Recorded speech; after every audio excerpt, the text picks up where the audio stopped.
Hey, here we are in another root cause of a breakable compass, and that is past trauma, PTSD. How unprocessed trauma shatters your inner compass. So the mechanism goes as such. You have something that triggers all trauma, sensory input that triggers trauma. The nervous system enters in fight, flight, or freeze situation.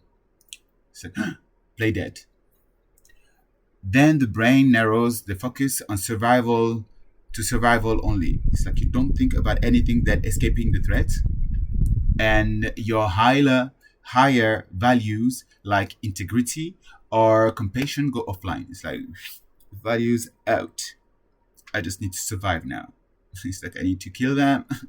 Okay, let's go. Right? And so then it's like your healing everyone thing is just like pew, out. So yeah, I had to compromise it. But I'm attacked every day. So the trauma keeps your body's alarm system stuck on position.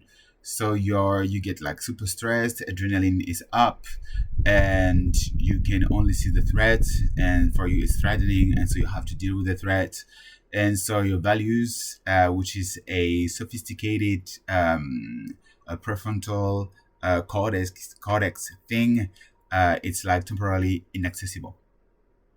And so this is how it's like just bypassed.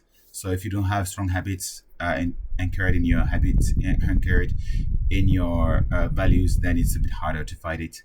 um Martial arts, for instance, is like a fight that can not kill but just disarm, for instance. You know what I mean? um it's habits, building habits around your values. It's like, okay, you need to fight, but you can do it in an ethical manner somehow. So when it happens, what you need is to be mindful. When you are like just fight, flight, or freeze, you need to remind yourself that you are present in the moment. You exist. You are here. So you can name five objects. Feel your. You can do this. It helps. You can go for some tapping. Normally, it's calm you because you cannot do this if you're facing a life endangering thing, or you cannot name objects. So that's it.